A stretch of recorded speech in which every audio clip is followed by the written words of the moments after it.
تمہارے گناہوں کے لیے مغفرت ہے۔ صلو علی الحبیب صلی اللہ تعالی علی محمد وعلی آلہ وصحبہ وبارک وسلم۔ صلاۃ و سلام علیک یا سیدی یا رسول اللہ۔ الحمدللہ پہلے مسائل کو بیان کرنا وضو کے حوالے سے، غسل کے حوالے سے، تیمم کے حوالے سے، پھر کل زکوٰۃ کے حوالے سے مسائل کو بیان کروایا۔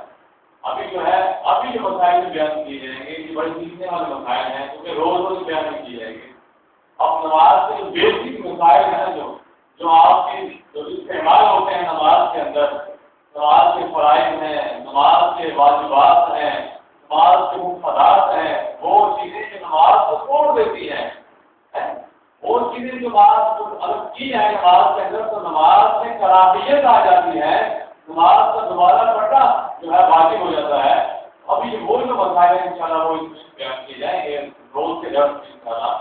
10-8 دن میں انشاءاللہ کو مکمل کر دوں گا۔ آپ نے گزارا ہے کہ اس کو ضرور شکر فرمائیے گا، انشاءاللہ بڑا کچھ سیکھنے کو ملے گا انشاءاللہ۔ اس حوالے سے جو ہے پہلے انشاءاللہ بہت سے بیان کرتا ہوں تو انشاءاللہ نماز کے فرائض کے بعد انشاءاللہ پہلے نماز کی شرائط بیان کروں گا، پھر انشاءاللہ فرائض بیان کروں گا اللہ کو۔ لیکن ابو بکر رضی اللہ تعالی عنہ سے مروی ہے کہ سکان مدینہ راحتی بن بوسینہ صلی اللہ تعالی علیہ وآلہ وسلم کا فرمان بہترین ہے، لوگوں میں بدترین وہ ہے وہ چور ہے جو اپنی نماز میں چوری کرے۔ تو عرضی کیا ہے اللہ کے نبی علیہ الصلوۃ والسلام نماز کا چور کون ہے؟ نماز کا بھی چور ہوتا ہے کہ نماز کا چور کون ہے؟ فرمایا وہ جو نماز کے رکوع اور سجود پورے ادا نہ کرے۔ اس سے پتہ چلا کہ نماز کا بھی چور ہوتا ہے۔ کون ہوتا ہے؟ جو نماز کے رکوع اور سجود پورے نہیں کرتا، اس کا جو ہے حق ادا نہیں کرتا، تو اس کو فرمایا وہ نماز کا چور ہے۔ امام بخاری رحمۃ اللہ تعالی علیہ کتنے بڑے جو ہے ایک بزرگ گزرے ہیں، انہوں نے حدیثوں کو جمع کیا اور بخاری کی جو ہے ملتی ہے حدیث، اس میں جو ہے 4-5 ہزار حدیثیں جو ہے آپ نے نقل فرمائی ہیں، بہت بڑے امام گزرے ہیں، بڑے جو ہے نیک متقی پرہیزگار بھی تھے، محدث بہت بڑے تھے۔ آپ فرماتے ہیں حضرت حذیفہ بن یمان رضی اللہ تعالی عنہ نے ایک شخص کو دیکھا جو نماز پڑھتے ہوئے رکوع اور سجود پورے ادا نہیں کرتا تھا۔ نماز تو پڑھتا تھا لیکن نماز کے رکوع سجود جو ہے پورے ادا نہیں کرتا تھا۔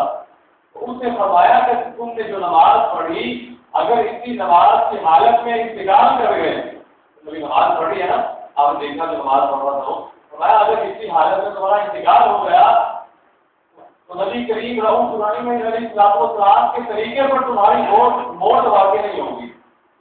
اگر تمہارا انتقال ہو گیا تو حضور میں جو طریقہ ہے اس پر تمہاری موت واقع نہیں ہوگی۔ عیسائی کی بھی روایت موجود ہے کہ آپ نے پوچھا کہ تم نے کب سے اس طرح کی نماز، آپ حافظ نے پوچھا کہ تم نے کب سے اس طرح کی نماز جو ہے جو پڑھ رہے ہو، تم نے نماز پڑھی ہے کب سے تم اس طرح کی نماز ادا کر رہے ہو؟ اس نے کہا کہ میں 40 سال سے نماز ادا کر رہا ہوں اس طرح کی۔ آپ نے فرمایا تم نے 40 سال سے بالکل نماز پڑھی ہی نہیں ہے۔ 40 سال ہو گئے نماز ادا کرتے ہوئے، اللہ کا ذکر کرتے ہوئے معلوم ہے ہمارے 40 سال اگر تم ایسی نمازیں پڑھے تم نے نماز ہی ادا نہیں کی اس طرح اگر نماز پڑھتے رہے ہو تو۔ اگر اسی حالت میں تمہیں موت آ گئی تو دیگر محمدی علیہ السلام پر تمہاری موت واقع نہیں ہوگی۔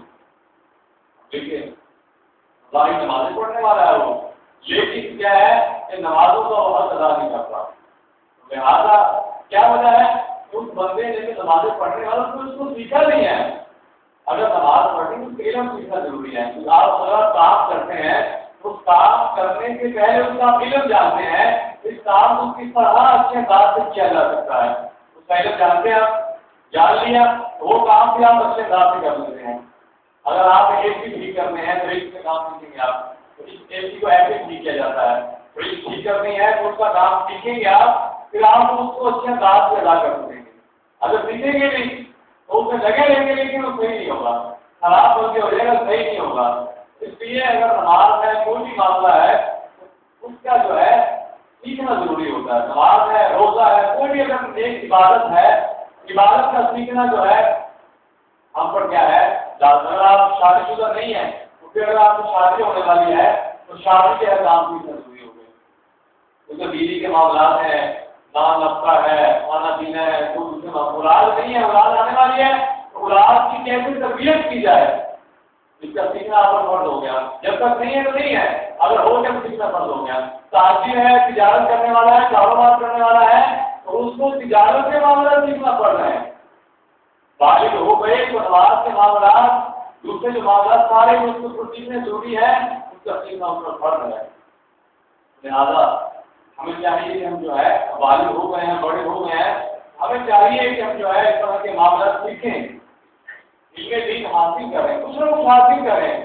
جو زیادہ حاصل اگر نہیں ہوتا تو کچھ نہ کچھ حاصل کریں، وہ حاصل کریں تو آپ کی ضروریات میں سے ہے، اس کو آپ لے کر زندگی گزاریں گے. ٹھیک ہے نا؟ اس کا سیکھنا کیا ہے؟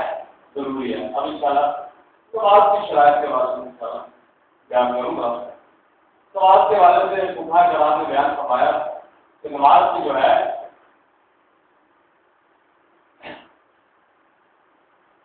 6 شرائط ہیں. نماز کی کیا ہے؟ کوئی 6 شرائط ہے.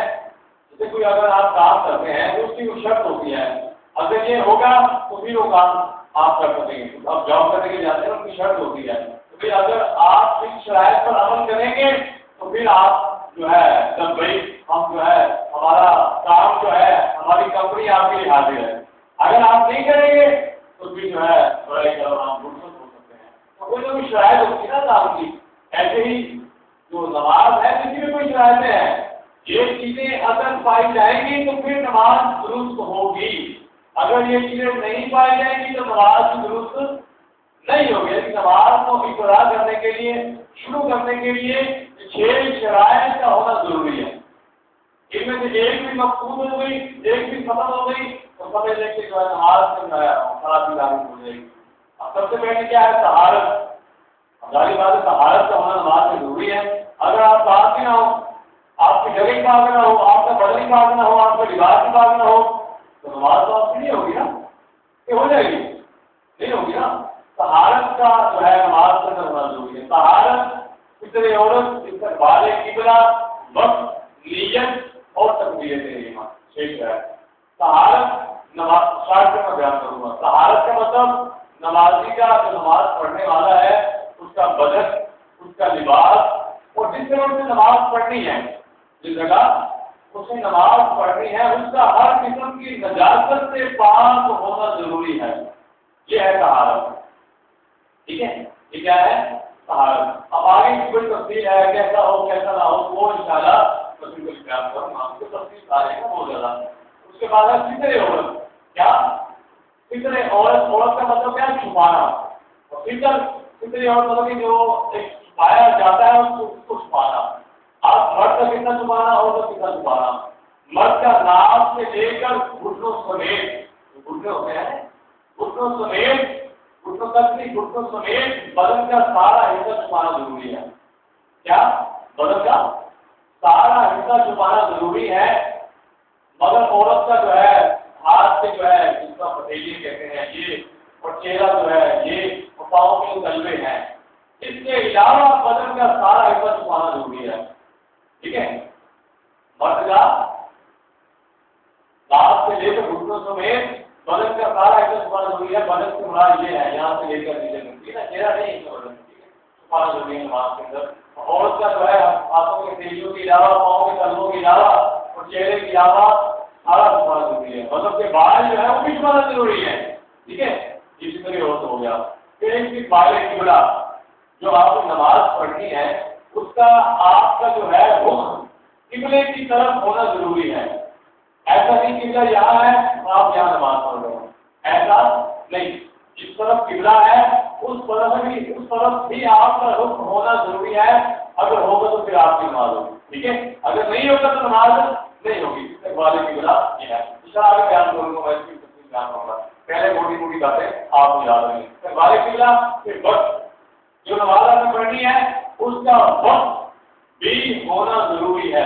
مثال کے طور پر آپ نے اگر اثر کی نماز پڑھنی ہے تو اس نماز کا وقت بھی شروع ہونا ضروری ہے. ایسا نہیں اثر کی نماز کا وقت ہی نہیں ہوا، آپ نے پہلے نماز ادا کر لی، تو جب نماز کا وقت شروع ہی نہیں ہوا تو آپ نماز کیسے ادا کریں گے؟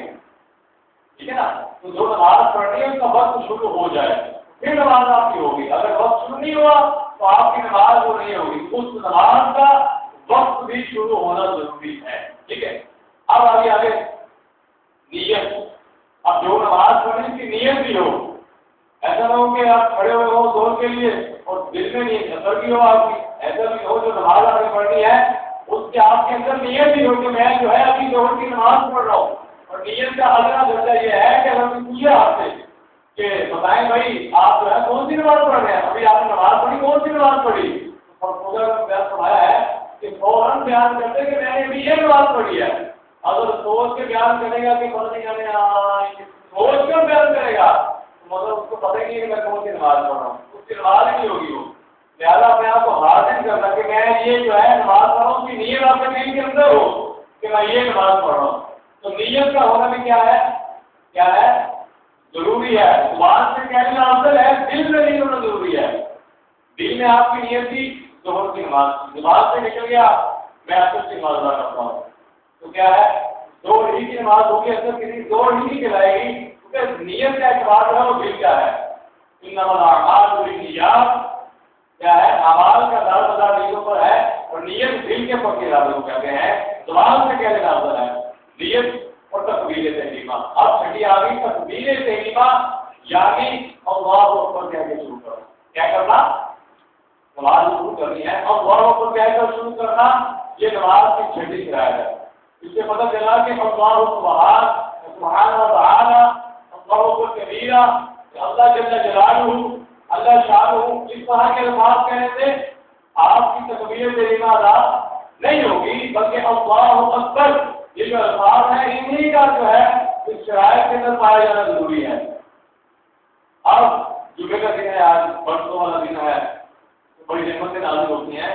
کبھی کبھی لائٹ چلی جاتی ہے, کوئی شخص مکبر بن جاتا ہے, مکبر یہ بنتے نا اسی بات سے بیان کرنے کے لیے اللہ اکبر, اور کبھی کبھی غلطی کرتے, بڑی بہت غلطی کرتے ہو, جیسے اللہ اکبر لام کو کہتے ہیں وہ کہتے ہیں اللہ اکبر, الف کو بھی کہیں گے, لام کو بھی کہیں گے, اب اکبر کر دیا.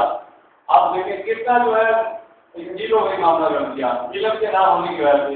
اگر کوئی ایسا کرے گا تو اس کی بھی نماز گئی, اور جس جس نے اس کے دکھ میں جو ہوتے ہیں تصویر الگ کی ہے اور جو اس تصویر کو سن کر اس نے اتباع کی ہے اس کی رکوع میں گیا, سجدے میں گیا, اور اس کی نماز گئی ایک بن گیا. تیسرا علم کتنا ضروری ہے, پورا علم کتنا ضروری ہے. صحیح لفظ ہے اللہ اکبر.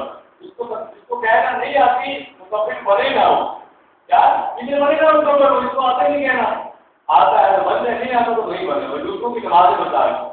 تو چھٹی کون سی ہے؟